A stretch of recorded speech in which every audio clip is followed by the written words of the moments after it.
He's got the line, and Phillip Price has won another point for the Europeans. Beats Phil Mickelson, the world number 2. You don't go and talk to Phillip Price because you might wake him up, because I think he's dreaming. He was definitely a dream of mine. I actually recall putting a picture of the Ryder Cup team on the wall in my kitchen. The big one was probably 1985 when Europe beat America at the Belfry. The likes of Ian Woosnam, Sam Torrance. That was a good memory. You watch a Ryder Cup, the emotions of the players, the fans. It's got such a great history, and I just wanted to be part of that.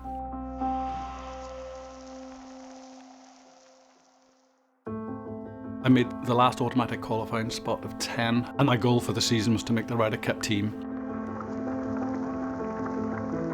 The last month I didn't play well, was clinging on. I'd done all the calculations of who could pass me, and it was a big relief when nobody managed to. But as Sam Torrance had said to me just before we got to the Belfry, he said, "You'll be great when you get there," and I'm kind of thinking, God, I hope you're right.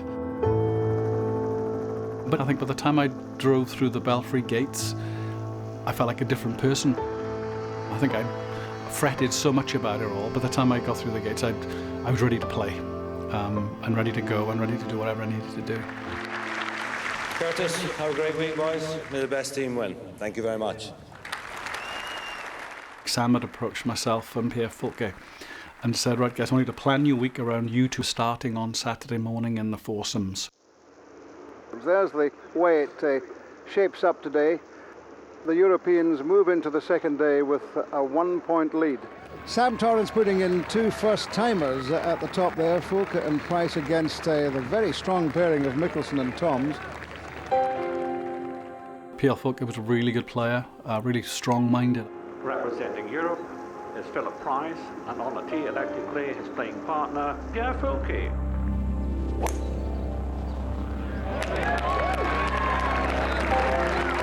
We were a pretty good foursomes partnership.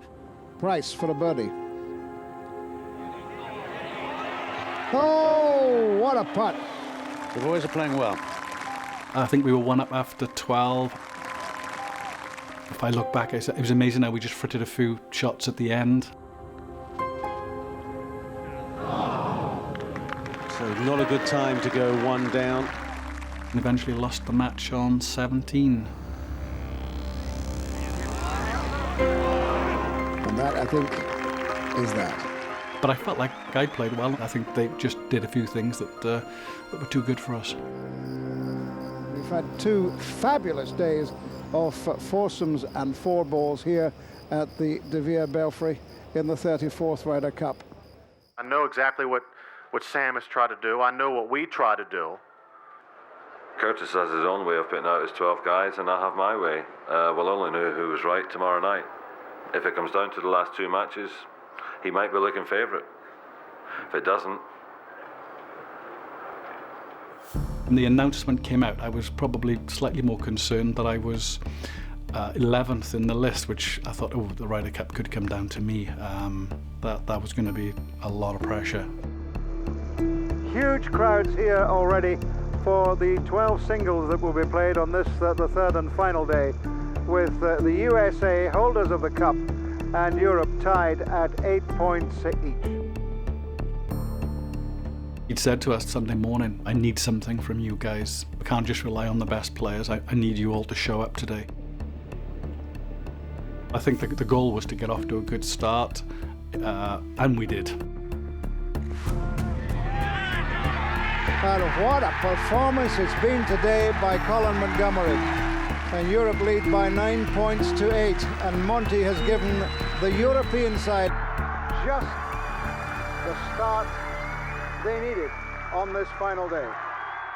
I was very nervous when I started. It really was quite difficult. But I settled down quite quickly, maybe by the 3rd hole. I was talking to Ronan Rafferty out in the golf course, and we thought that this guy could beat Mickelson. I won the 5th, won the 6th. I'm in a really strange situation. Well now, Phillip Price inside the hazard. I hooked my layup iron just in the hazard, but I'm not in the water, but I'm standing in the hazard, and it's not a very comfortable stance. Mickelson had hit one into maybe 18 inches, really maybe 20 inches, really close, and I'm sort of standing in the hazard, and I'm down the grip. It's not a very good stance. Nothing was good about it, and I managed to hit a sort of a miraculous shot to maybe 3 or 4 feet. But look at this. How about that for invention? That is possibly the shot of the week. That was a wonderful golf shot. So I've holed the putt. What a birdie that is. You'll remember that, I think, forever. And I'm thinking I should really be giving him this putt, but something inside me said, no, just make him putt it. And he missed. You know, it was like a 2-hole swing very quickly, which I'll assume rattled him a little bit. But from there on, he won 9, I won 10. It's been a terrific afternoon so far for Welshman Phillip Price. 2 up against Phil Mickelson. Second shot to the 10th.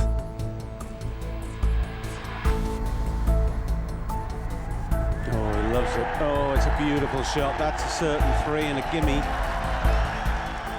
Whenever he seemed to win a hole, I seemed to be able to counter it with something and always just keep my nose in front.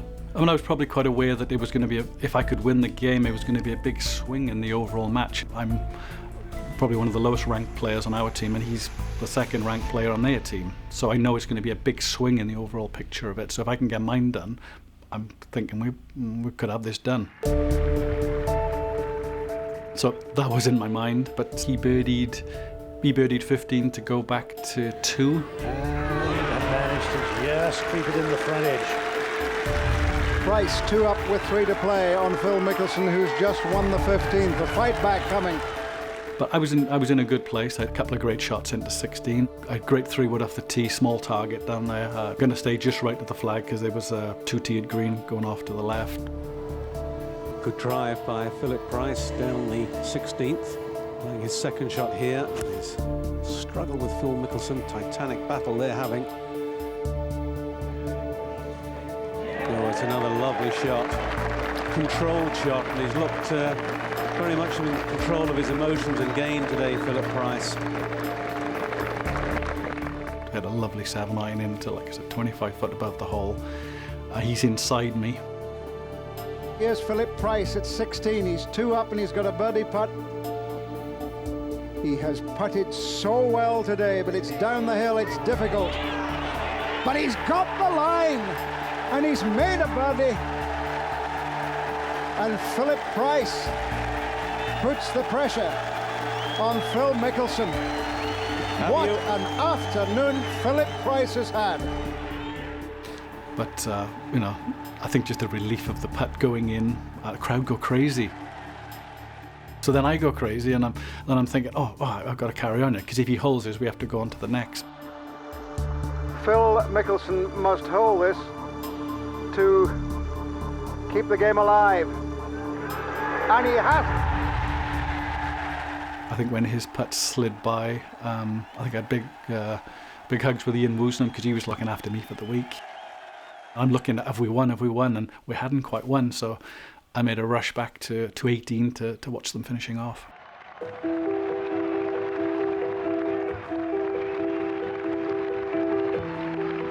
Next game up was going to be Paul McGinley. But he still needed to make maybe a 15-foot putt to win the Ryder Cup.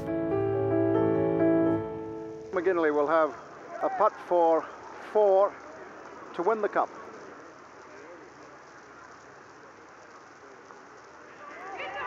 It's hold it. Europe have won back the Ryder Cup.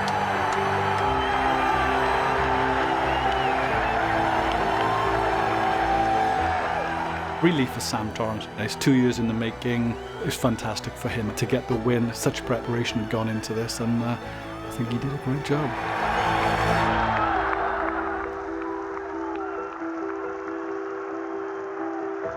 It's changed my life.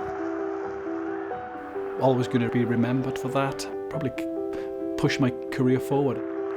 Love to have done it again, but I can live with my one. I think let's not be greedy. It's quite emotional. You know, great memory, live with me forever, I think.